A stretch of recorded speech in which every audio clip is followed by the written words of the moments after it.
We've always had a very strong commitment to tithing. Our boys from day one, they were involved in it. No matter what they do now, we work with them still. They're in the family business. We say, hey, look, how's the budget going? You're tithing, you're giving, and they've been dutiful. They understand that. So it's not something that we talk about often. It's just something that is done. That's how we view it. Every family has ups and downs, but if you can't not afford to tithe, is how we look at it. We are to give, to sacrifice. We are going to make some sacrifices to be able to give above tithe and allow them to see something tangible. Hey, we're not going to do that, or we're not going to go here. We're going to give what we would do there above our tithe and allow them to see something that they can really grab hold of and allow them to feel it in different ways. Being able to be blessed by those campaigns, and not only personally blessed, being able to witness the blessing it was to other families and other people, knowing like in the future the blessings that I can't even imagine or can't even comprehend or be poured out in the future from this. We as parents are trying to help lead them in the right direction. It's a good thing to be a part of, and it's something that we get to have faith and take those steps in knowing that we're not just finished. We still have a ways to go. And in a way, that's kind of an encouragement too, because we're not just stuck here where we're at. God's also not finished with us. It's the obedience of being able to give that allows God to just bless us in so many different ways. My sweet mother used to say, you can't afford not to give. You know, we've been through some really hard times in our life, in our marriage. And, I would call my mother and say, we can't afford to give this month. And she said, Jane, you can't afford not to give this month. So I think it's super important that we support the church right now so that we can continue to grow. Even through the difficult times, you're still tithing and you're still giving your offerings and you're still supporting the church and being obedient to God. I think it's super important. We've always been tithers. I hear people say all the time, you've got to trust. And when you have nothing, continue to give. And we've done that. Making the push and the campaigns and the growth and, the investment into the future. We give it to God and we say, your kingdom, grow with, we've been blessed enough to have what we have and do what we do, and we're going to continue to give and continue to invest and see where God can use us. People that you never really think God has a big plan for you. You kind of just moving along in life, and all of a sudden you go, you know what? I'm being used in different ways that I never really thought I could be used. And I think it starts with that foundation and trusting God with your money.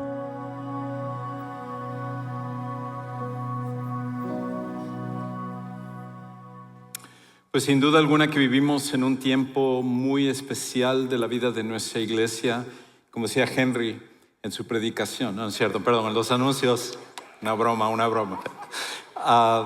Que nosotros ahora no estamos aquí por casualidad, sino que Dios tiene un propósito para nuestras vidas. Y nos encanta de que juntos podemos ser parte de este tiempo. Gracias a ustedes que nos ven en línea. Gracias por conectarse a Sugar Creek y permitir que lo que Dios está haciendo aquí sea parte de tu vida, al igual que tú bendecirnos a nosotros. Hace unas semanas estaba en mi garage y estaba viendo unas cosas, moviendo unas cosas, cuando me encontré de repente un álbum de fotos.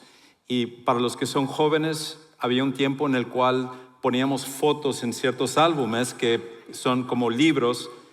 Y los libros son cosas que agarrábamos información sin ser táctil. No podías darle vuelta así digitalmente.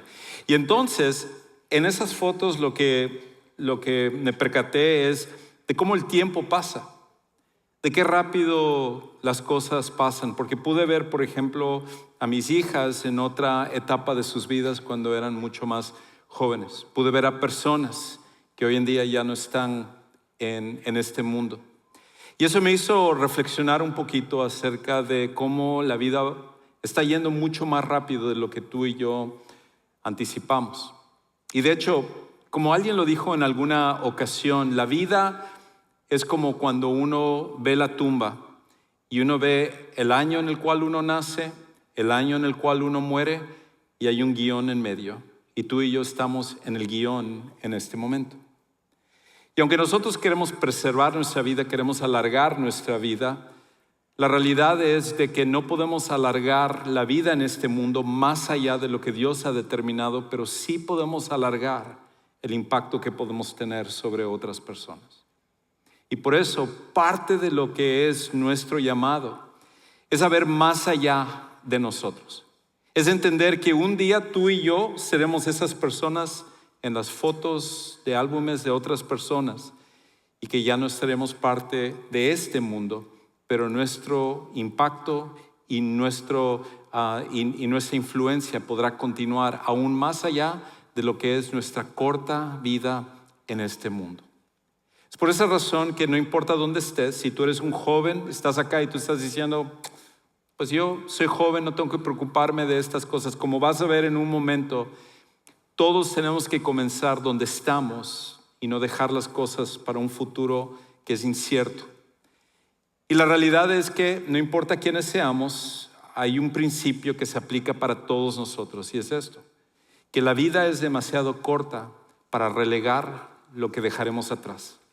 La vida es demasiado corta para relegar lo que dejaremos atrás. No es solamente acerca de lo que estamos experimentando en este momento, es acerca de lo que tú vas a dejar el día en el cual tú partas de este mundo. Es más, preguntaría, hasta este punto de tu vida, si Dios no lo quisiera, pero hoy fuera el último día de tu vida, ¿cómo serías recordado? ¿Qué es lo que la gente diría acerca de ti? Y la realidad es que no importa que seas joven, no importa que seas un niño, no importa que seas un adulto, un anciano, cualquiera de nosotros podemos llegar al final de nuestra vida de una forma inesperada. Es por esa razón que nosotros tenemos que darnos cuenta acerca de la importancia de dejar algo más allá de los años muy cortos que nosotros tenemos. De que nuestra influencia pueda ir y afectar aún aquellos que nunca vamos a poder conocer de forma personal en esta vida también. Y es por esa razón que una necesidad que cada uno de nosotros tenemos, pero tendemos a olvidar, es esto, que nosotros queremos dejar algo que vaya más allá de nosotros. Y para ello es mejor dejar un legado que una herencia. Es mejor dejar un legado que una herencia. Ahora, es natural de que si tú eres un papá, si tú eres una mamá, tú estás pensando en lo que tú vas a dejarle a tus hijos, materialmente hablando. Quizás revisas acerca de tu plan de retiro, revisas acerca de las acciones donde estás invirtiendo, de aquello que tú vas a proveer para tus hijos, la casa que tú has comprado, que un día va a ser repartido entre tus hijos. Todos nosotros pensamos en eso y no está mal, de hecho, pensar en ello. Necesitamos planear para el futuro y necesitamos dejarle algo a nuestros hijos para que sus vidas sean mejores que las nuestras. Es por esa razón que aquellos de nosotros que somos inmigrantes en este país, una de las razones principales por las cuales vinimos aquí era para tener la oportunidad de dejar a nuestros hijos algo mejor de lo que inclusive nosotros habíamos recibido. Pero el problema es de que cuando nosotros nos enfocamos demasiado en la herencia, nos enfocamos en la parte material, pues esas cosas a la larga, desafortunadamente, no van a durar tanto como nosotros pensamos. Me recuerda a una historia que leí de un hombre muy rico, que era el hombre más rico del sur de Estados Unidos durante el siglo XIX. Y este hombre que se llamaba Godfrey Barnsley, él controlaba el 60% del comercio del algodón entre Estados Unidos e Inglaterra. Exportaban el algodón en ese tiempo e hizo muchísimo dinero. Y entonces, teniendo tanto dinero, él un día se motivó a querer mostrarle a su esposa el amor que tenía por ella. Y decidió comprar un terreno muy grande, una finca en el estado de Georgia, y construir una mansión que iba a ser incomparable con respecto a todas las demás. Trajo mármol de Italia, trajo árboles de Líbano y de varios lugares para que esta mansión pudiera ser la más lujosa, la más incomparable de esa época. Y un día en 1848, mientras que él estaba en un viaje de negocios, de repente su esposa Julia, a la cual él estaba dedicando todo esto, murió. Todo lo que él había acumulado al final quedó en las manos de sus hijos. Y es interesante de que hasta la década de los 80s, 1980s, fue que lo que él había dejado permaneció en la familia. Durante ese tiempo hubieron pleitos entre los herederos. Dos hermanos entraron a una pelea al punto en el cual uno le mató al otro por controlar la herencia, y una serie de cosas que se dieron durante todo ese tiempo, al punto en el cual si tú vas hoy en día a esa finca Barnsley, lo único que vas a encontrar es que alguien lo compró para construir condominios de vacaciones, y lo único que al final que quedó de lo que era la mansión son unas piedras que le llaman la ruina de la mansión Barnsley. Ahora, si el hombre más rico, o uno de los hombres más ricos del siglo XIX, no logró dejar una herencia que fuera algo que impactara muchas más generaciones, entonces, ¿qué esperanza tenemos nosotros, que somos personas no adineradas? Es por esa razón que nuestro enfoque no debe de estar en dejar una herencia, sino dejar un legado. Y un legado es algo que no solo va a trascender nuestra vida, sino que puede impactar, influir sobre nuestros hijos, sobre nuestros nietos, bisnietos, y aún más allá de nuestra familia, sino a la gente que nosotros tenemos la oportunidad de conocer. La idea de un legado es que cada persona que entra en contacto con nosotros, nuestra vida pueda impactarles, sobre todo para las cosas de Dios. Ahora, la pregunta entonces es esto: ¿cómo dejamos un legado? ¿Y cómo dejamos un legado duradero? ¿Qué tenemos que hacer para que nuestro legado pueda ir más allá de simplemente unos años de nuestra vida? Que nuestro legado pueda ser diferente a lo que la sociedad hoy en día nos dice, de que debemos de vivir para nuestra felicidad y debemos de procurar ser y obtener lo que nosotros queremos y no importarnos lo que piensan los demás. Lejos de esa mentalidad tonta y egoísta, nosotros lo que queremos saber es cómo podemos tener un impacto en los demás. Ahora, ¿cómo dejamos ese legado duradero? Lo primero que nosotros necesitamos es tener un fundamento espiritual. Un fundamento espiritual.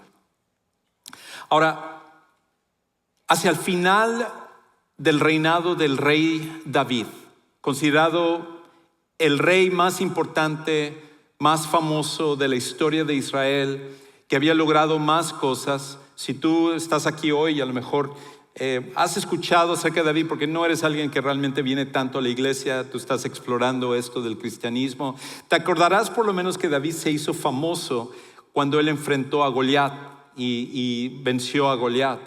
Pero David tuvo muchas cosas más posteriormente en su reinado, y Dios lo usó de gran manera y logró unir a toda la nación de Israel, y tuvo muchas victorias, muchos éxitos, logró establecer y afirmar a la nación de Israel. Pero hacia el final de su vida, David entonces, ya listo para pasar el reino hacia su hijo Salomón, entonces él empieza a pensar acerca de cómo hacer esta transición de manera que pudiera ayudar a su hijo Salomón a también ser un buen rey.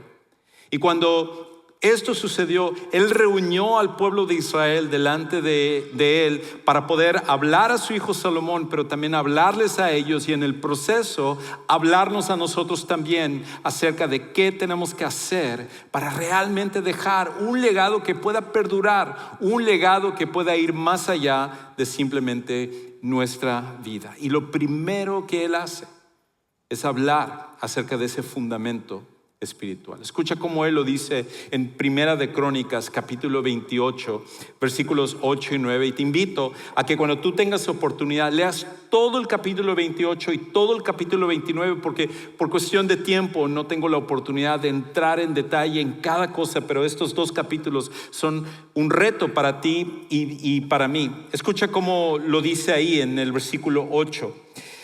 De manera que ahora, David está hablando al pueblo y a su hijo, de manera que ahora, en presencia de todo Israel, asamblea del Señor y a oídos de nuestro Dios, guarden y busquen todos los mandamientos del Señor su Dios, para que posean la buena tierra y la dejen como heredad a sus hijos después de ustedes para siempre. En cuanto a ti, Salomón, hijo mío, reconoce al Dios de tu padre y sírvele de todo corazón y con ánimo dispuesto, porque el Señor escudriña los corazones y entiende todo intento de los pensamientos. Si lo buscas, Él te dejará que lo encuentres, pero si lo abandonas, Él te rechazará para siempre.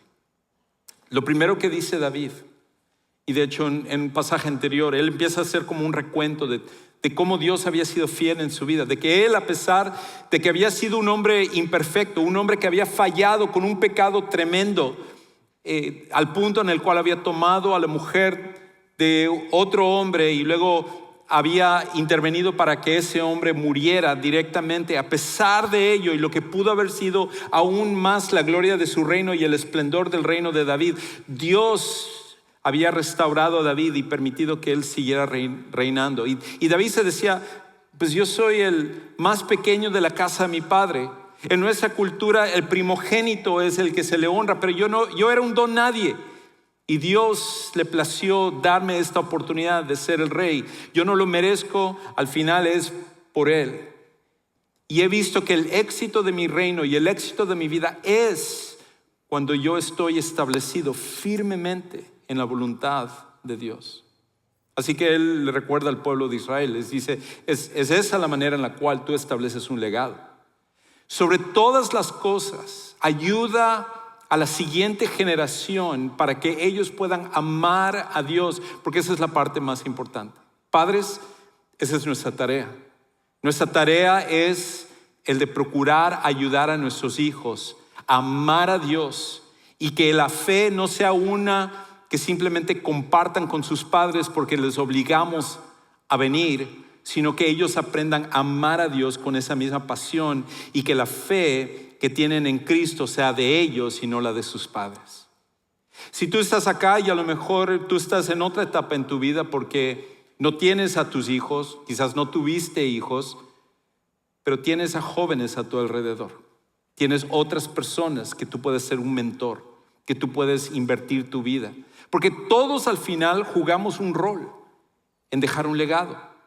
Y por eso es necesario que el primer paso que nosotros veamos para poder dejar ese legado es ese énfasis espiritual, ese fundamento que al final de cuentas tiene que ser la parte más importante. Porque si nosotros simplemente dejamos una heredad material sin ese fundamento espiritual, desaparecerá, será una causa de división, será una causa de pleitos y conflictos. Lo más importante que tú puedes dejar para tus hijos es un amor a Dios, que sea algo que ellos vean en nosotros. Pero lo segundo que David enfatiza es esto, que para dejar un legado que dure, necesitamos también una preparación intencional. una preparación intencional. En otras palabras, necesitamos trabajar sobre eso y tomar decisiones que lleven hacia esa dirección. Nadie deja un legado por accidente. Todas las personas que dejan un legado, sobre todo el legado que dura, es porque ellos invirtieron el tiempo, tomaron las decisiones correctas, fueron intencionales en que así fuera. Así que David, delante de todo el pueblo de Israel, él dice: yo hubiera querido construirle un templo a Dios. Yo me sentía mal porque cuando Dios me afirmó en el reino y permitió que conquistáramos y fundáramos la ciudad de Jerusalén como la capital de este reino, se construyó un palacio para mí, pero yo me sentía mal porque yo estaba en el palacio mientras que el arca del pacto, que es el lugar que Dios ha escogido para revelarse a nosotros y que su presencia se sienta con nosotros, en cambio estaba en una tienda de campaña y no era justo. Así que yo le dije a Dios: Dios, yo quiero construirte un templo que sea majestuoso, que pueda de alguna manera ser una muestra física de tu esplendor y de tu gloria. Y Dios le dijo a David: David, gracias por sentirte de esa manera, pero tú no vas a hacerlo, porque tú eres un hombre de guerra y tu función era establecer a Israel, pero déjame decirte, será tu hijo el que va a tener ese privilegio. Y David pudo haber dicho: Señor, pero yo lo quería hacer. Ese era mi sueño, ese era mi propósito. Porque eso es lo que tú y yo hacemos. ¿Cuántas veces no has tenido tú un sueño en la vida y tú le dices: Dios, aquí está mi sueño, esto es lo que yo quiero? Y Dios te dice, como veíamos la semana pasada, la puerta está cerrada a eso. Eso no es lo que va a ser parte de tu vida. Nosotros decimos: es que Dios, ¿para qué sigo a Dios? Y al final Él no me da, yo voy a hacerlo de mi manera y voy a dejar de ir a la iglesia y dejar de buscar de Dios. Muchas veces nosotros caemos en una conducta tan inmadura porque no obtenemos lo que nosotros le exigimos a Dios. Pero Dios, que es nuestro creador, Él tiene el derecho a decirnos sí o no con respecto a las cosas en nuestra vida. Y cuando David recibió el no, él dijo: ok, Dios, entonces lo que yo voy a hacer es que aunque yo no tenga la oportunidad de construir el templo, voy intencionalmente a preparar las cosas para que cuando tú uses a mi hijo, él pueda hacerlo de una forma exitosa. Escucha entonces cómo dice en el versículo 11. Entonces David dio a su hijo Salomón el plano del pórtico del templo, de sus edificios, almacenes, aposentos altos, cámaras interiores y del lugar del propiciatorio. También le dio el plano de todo lo que tenía en mente para los atrios de la casa del Señor y para todas las cámaras alrededor, para los almacenes de la casa de Dios y para los almacenes de las cosas consagradas, también para las clases de los sacerdotes y de los levitas y para toda la obra del servicio de la casa del Señor, para todos los utensilios del servicio en la casa del Señor. Y entonces comenta acerca de que entrega a él el oro y le dice: esto pesó tanto y acá tenemos tanto de esto, y todos los materiales que él venía acumulando por años. No fue algo que hacia el final de su vida se le ocurrió: bueno, ¿qué legado voy a dejar? No, por años intencionalmente David había dicho: un día se va a hacer esto, me voy a encargar de esto para que Dios sea glorificado y para que yo ayude a mis hijos, en este caso a Salomón, a continuar con esta tarea que Dios le ha dado.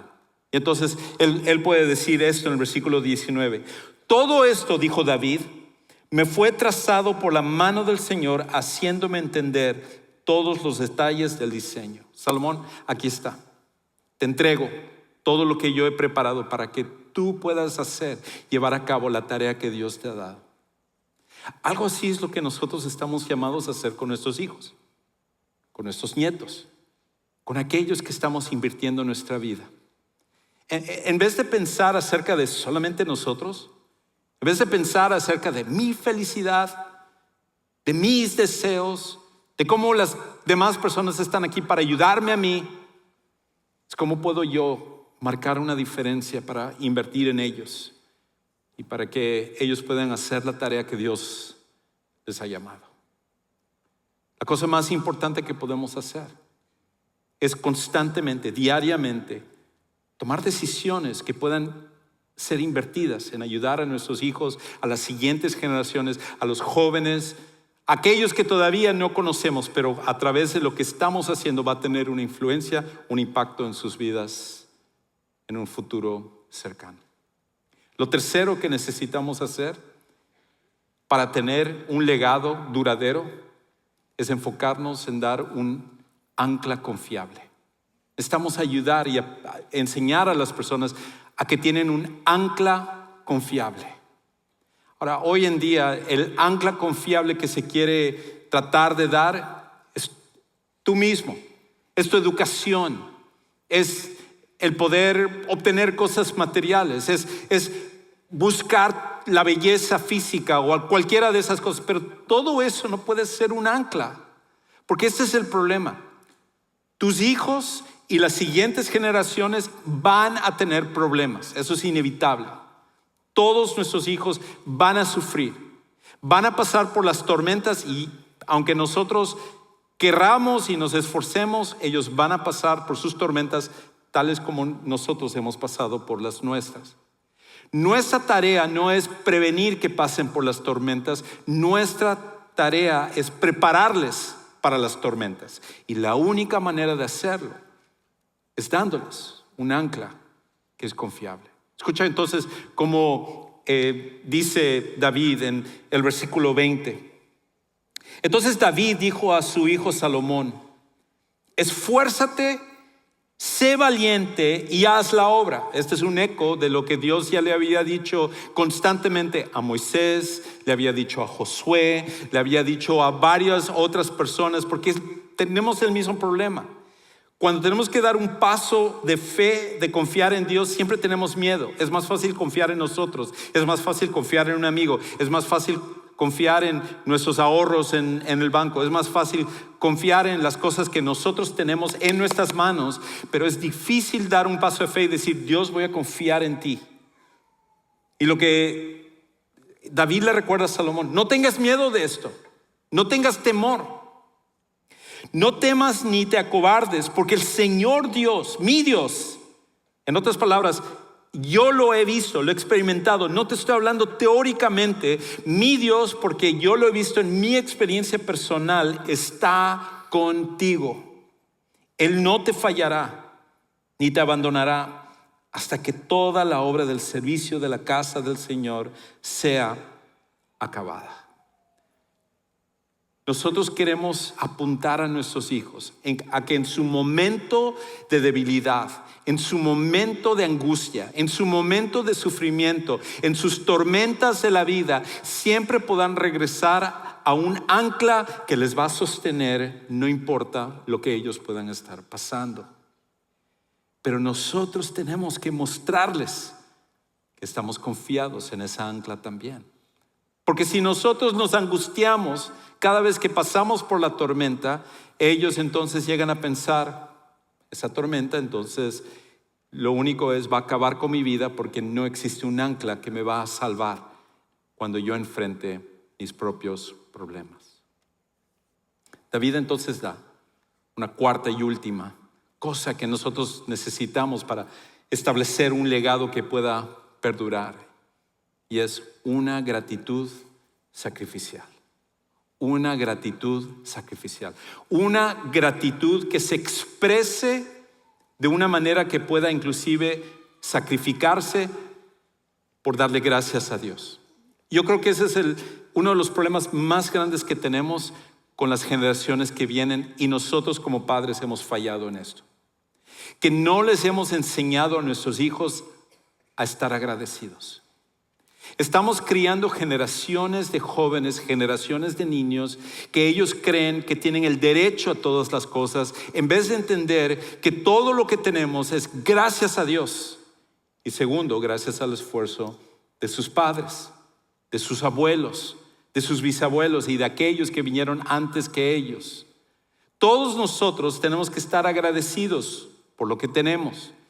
Pero cuando nosotros tomamos la postura o la actitud de que merecemos todas las cosas, nunca vamos a estar agradecidos. Pero en cambio, una persona agradecida está dispuesto a dar de regreso.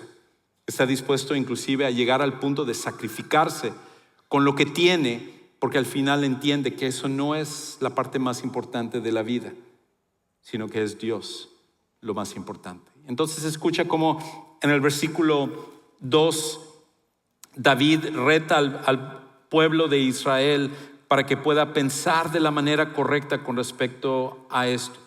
Comienza diciendo esto en el versículo 2: con toda mi habilidad he provisto para la casa de mi Dios. En otras palabras, mi sueño era ser parte de lo de la casa de Dios. Y yo he invertido de mis propios recursos. He invertido de lo que Dios me ha dado a mí.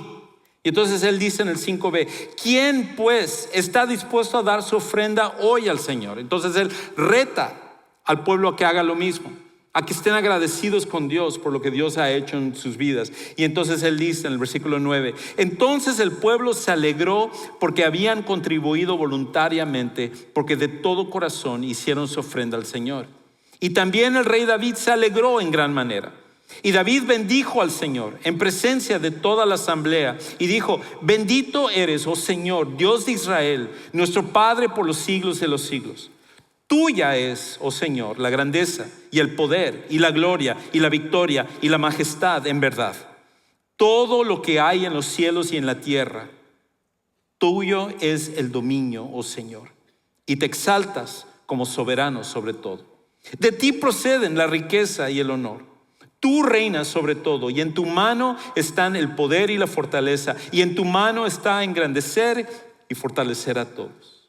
Ahora pues, Dios nuestro, te damos gracias y alabamos tu glorioso nombre.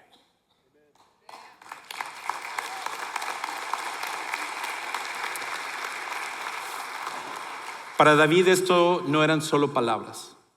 David entendía que todo lo que tenía era únicamente gracias a Dios. Y eso tendemos a olvidarlo. Tendemos a pensar equivocadamente que lo que tenemos es por nuestro esfuerzo, por nuestro trabajo, por nuestra capacidad, por nuestra brillantez, por las cosas que hemos sacrificado. Y se nos olvida que todo esto es gracias a Dios. Que una enfermedad, una depresión, una tormenta, una muerte nos recuerda que es únicamente por Dios.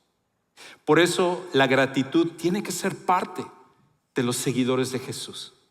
Si tú eres un seguidor de Jesús, independientemente de las circunstancias que tú estás enfrentando, recuerda las inmensas bendiciones que Dios continúa poniendo en tu vida. Y más aún, no solo las bendiciones que tenemos en esta vida, las bendiciones que tenemos en la eternidad. Será algo que nunca podremos perder. Es por esa razón que nuestro reto, el reto para ti y para mí es esto: que nosotros podamos afirmar nuestro legado, que nosotros podamos dejar un legado que perdure. Y para ello, nuestro legado al final lo afirmamos o la afirmamos con la vida diaria que llevamos. Al final de cuentas, le estamos diciendo a nuestros hijos: esto es importante por la forma en que ellos nos están viendo vivir, por la forma en que ellos nos ven actuar.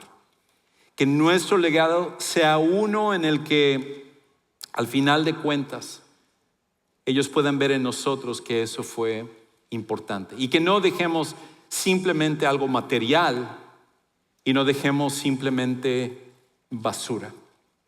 Me recuerda a algo que leí acerca de aquellos que han escalado la montaña más alta del mundo, que es la montaña Everest. Quizás tú sepas, pero las primeras personas que lograron trepar hasta la punta del monte Everest fue un hombre que lo hizo un par de hombres más bien, que lo hicieron en 1953. Uno de ellos era Edmund Hillary, y él estaba acompañado por una persona de Nepal que era Tenzing Norgay. Y cuando ellos hicieron esto, marcaron una pauta en lo que hasta ese punto nadie había podido hacer. Y desde que ellos lo hicieron en 1953 hasta el día de hoy, 4,000 personas más han escalado la punta del Everest. Pero eso no es la parte más asombrosa. La parte más asombrosa ha sido que con algunos de los cambios climáticos, parte de la nieve que cubre el Everest se han ido derritiendo. Y cuando se derritieron, se dieron cuenta de las toneladas de basura que las personas habían dejado atrás trepando el Everest. De hecho, estaban calculando que en promedio cada persona, cada vez que trepa al monte Everest, deja atrás 18 libras de basura para poder escalar hacia allá. Aquí están todas estas personas que su único interés es llegar a la punta del Everest, es llegar al punto más alto, es conquistar la montaña, es recibir ese reconocimiento. Y nosotros también podemos tener esa mentalidad. Yo voy a ser el mejor en mi profesión. Yo voy a alcanzar tanto dinero. Yo voy a tener tanto éxito. Yo voy a recibir este reconocimiento. Yo voy a hacer esto en mi vida sentimental. Yo voy a hacer todas estas cosas. Pero en el proceso se nos olvida que lo que estamos dejando atrás por conquistar la montaña es simplemente basura. Que ese no sea nuestro legado. Que nuestro legado pueda ser uno en que cada persona que nos conozca, en que nuestros hijos, en que nuestros nietos, en que bisnietos, amigos, vecinos, personas en la iglesia puedan decir: este era una persona que amaba a Dios con todo su corazón y me reta a mí a hacer exactamente lo mismo. Ese es nuestro legado, que queremos que perdure. Ahora, si tú estás aquí y tú no tienes una relación con Jesús, hoy es el día en el cual tú puedes comenzar a establecer algo que va a trascender tu vida. Jesucristo vino no a establecer una religión, no a asegurarse de que tú seas miembro de una iglesia, sino a una relación personal con Él, que comienza en el momento que tú lo recibes como tu Salvador y como tu Señor. Y Él es capaz de perdonarte, transformarte, quitar todos tus pecados y ayudarte para entender que tu vida va más allá de lo que nuestra sociedad y nuestro mundo dice el día de hoy. Si tú nunca has tomado esa decisión, ¿por qué no hacerlo el día de hoy? En un momento, terminando esta reunión, por la parte de atrás hacia tu derecha, tenemos preparado un lugar especial que llamamos el Centro de Siguientes Pasos. Y ahí tenemos gente lista que ha estado orando por ti, que ha estado orando por este momento, para que tú puedas ir a hacer tus preguntas, esclarecer tus dudas, pero aún más allá, tomar una decisión que cambiará tu destino por toda la eternidad. Señor, gracias porque tú no solamente nos das todas las cosas, sino también nos das la oportunidad que lo que nos has dado sirva para bendecir a otros y trascender nuestra vida en este mundo. Entendemos que tú nos creaste para la eternidad, así que ayúdanos a entender que esta vida va más allá de lo que nuestra sociedad enfatiza y que nosotros estamos aquí para dejar un legado que pueda perdurar en tu nombre. Gracias por tu amor, gracias por tus bendiciones y permítenos ser fiel en todo lo que nos has dado. Y oramos todo esto en el nombre de nuestro grandioso y santo Salvador Jesús.